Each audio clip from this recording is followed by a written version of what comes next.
이번에는 2호선 강변역 테크노마트의 현장 답사를 다녀왔습니다.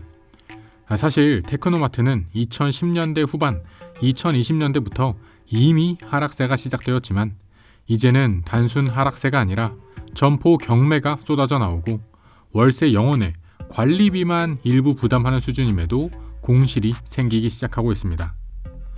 여러분, 지금 쓰고 계신 핸드폰 어디서 구매하셨나요? 아마도 근처 대리점에서 구매하셨거나 인터넷으로 구매하셨을 것 같습니다. 예전에는 핸드폰 성지라고 해서 이곳 강변 테크노마트가 참 유명했습니다. 핸드폰 성지라 함은 일시적으로 출회하는 각종 보조금을 얹어주면서 싸게 핸드폰을 살 수 있는 곳을 말하는 것입니다. 강변 테크노마트는 2010년대에 아주 유명했던 휴대폰 성지였습니다. 단통법으로 획일화된 휴대폰 가격에 불법 보조금을 얹어주었기 때문에 점포를 돌아다니면서 잘 알아보면 휴대폰을 싸게 살 수 있던 곳이었습니다. 지금도 테크노마트 6층의 핸드폰 점포들은 사람이 많긴 하지만 예전만큼 붐비는 수준은 아닙니다. 한참 사람 많을 때는 얼마까지 보고 오셨어요? 라고 물어보며 슬쩍 계산기를 건네주는 것이 이곳의 법칙이었습니다.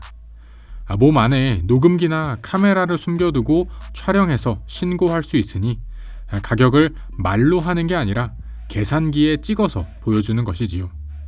그래서 지금도 강변역 테크노마트 6층에선 촬영 금지라는 팻말이 에스컬레이터 입구부터 아주 크게 적혀 있습니다. 이만큼에 해드릴게요 라고 하면서 슬쩍 가격을 찍어서 보여주고 손님은 또 거기에서 가격을 낮추는 흥정이 묘미 아닌 묘미인 곳이었습니다. 저도 한 6년, 7년 전에 갤럭시 핸드폰 살 때 여기서 점포란 점포는 모두 다 돌면서 가격을 알아보던 시절이 있었습니다. 여기서는 50만 원이라고 했는데 바로 옆에서는 8만 원에 해주고 노량진에서 횟감 사는 것도 아닌데 시가처럼 핸드폰 가격을 흥정하는 것이 재밌기도 했던 기억이 있습니다. 그러나 어디서는 8만 원인데 어디서는 50만 원인 것처럼 누군가에게는 가격을 비싸게 불러서 팔아치우는 일들도 많았겠지요. 이런 이미지들이 쌓여서 그런 것일까요? 테크노마트에도 이제는 사람이 예전처럼 많지 않습니다. 일단 불법 보조금이 예전만큼 횡행하지 않는 이유도 있지만 최근에는 아예 자급제 폰을 사서 알뜰 통신사로 사용하는 사람들이 많아졌기 때문입니다. 테크노마트는 강변역 1번, 2번 출구 쪽에서 바로 연결됩니다. 그래서 강변역과 바로 연결되는 1층 상가는 그나마 손님들이 좀 있는 편입니다. 1층은 통으로 엔터6몰이 들어와 있고 중소형 패션 브랜드들을 찾는 손님들을 볼 수 있습니다. 이렇게 일부 1층 상권을 찾는 손님들이 있고 오히려 대부분의 사람들은 3층과 4층에 걸쳐져 있는 웨딩홀을 많이 찾습니다. 그래도 2호선이고 지하철역이랑 연결되어 있어서 웨딩홀을 찾는 사람들이 있지만 요즘 젊은 사람들이 결혼도 안 한다고 하는데 이곳 테크노마트 결혼식장도 언제까지 유지될지 그 미래는 불안해 보였습니다. 지금 보고 계신 곳은 9층의 전문 식당가입니다. 주말 점심 가까운 시간임에도 불구하고 손님들은 찾기 어렵습니다. 테크노마트 꼭대기층에서 전망 좋은 경치를 보면서 식사를 할 수 있는 곳입니다.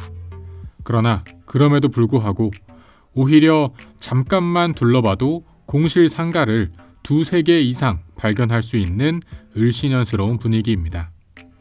일반 손님들은 찾기 어렵고 아마도 테크노마트 점포 직원분들인 것 같은 손님들이 간단히 커피 한 잔 사 마시고 올라와서 쉬려는 정도로만 운영이 유지되고 있습니다.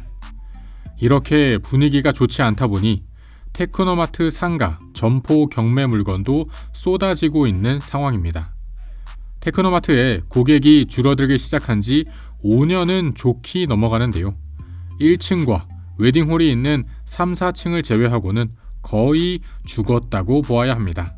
테크노마트 상가 점포 역시 공실이 상당히 많이 발생하고 있는 나머지 층수를 중심으로 쏟아지고 있습니다. 실제 7층 전용 11제곱미터 점포가 경매로 나온 건은 감정가 2,800만 원이었지만 최종 470만 원에 낙찰되었고, 지하 1층에 전용 19제곱미터 경매건은 감정가 2,800만 원이었지만 최종 735만 원에 낙찰되었습니다. 감정가 대비 매각가를 보는 낙찰가율은 각각 16.8%, 26.3%였습니다. 이외에도 최종 낙찰이 되지 않고 줄줄이 유찰이 되고 있는 상가 물건들도 매우 많습니다. 특히 요즘 같은 시기 상가 경매는 더욱더 조심하셔야 합니다. 그래도 경매 물건 중에 좋은 물건 잘만 고르면 따박따박 월세 받을 수 있다는 말에 혹해서 사기를 당하시는 분들이 종종 계십니다.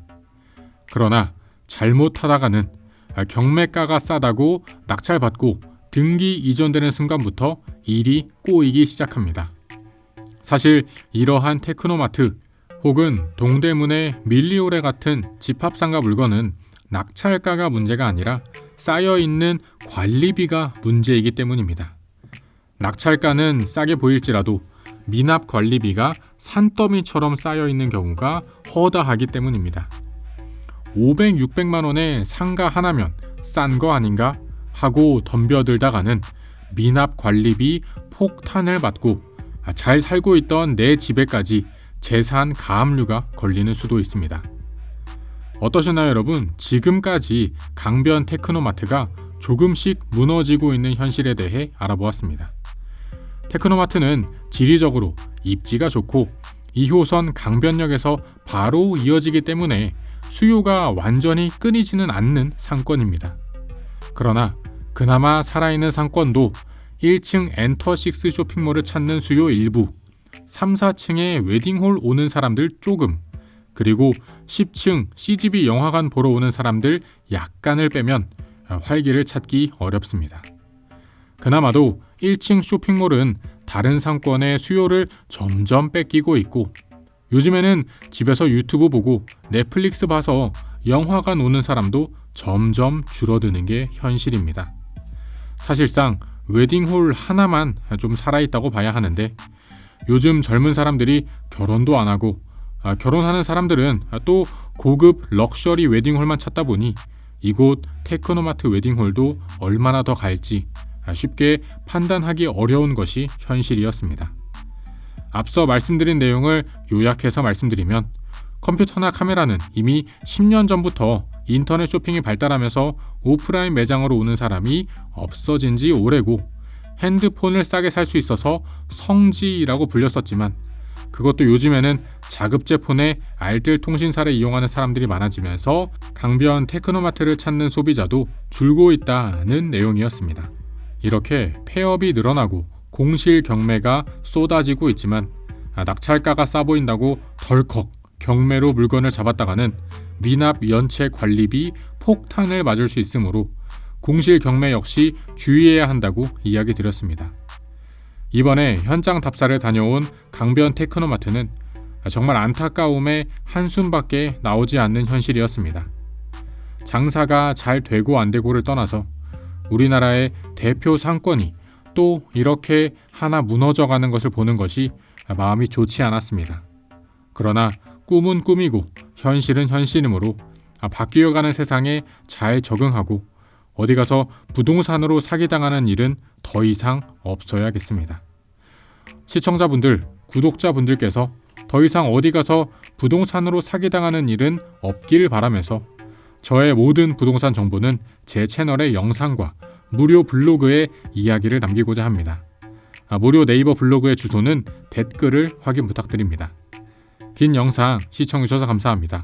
영상이 마음에 드셨다면 채널 구독과 영상 좋아요까지 부탁드립니다. 그럼 저는 다음에 또 새로운 부동산 이야기로 찾아뵙겠습니다. 감사합니다.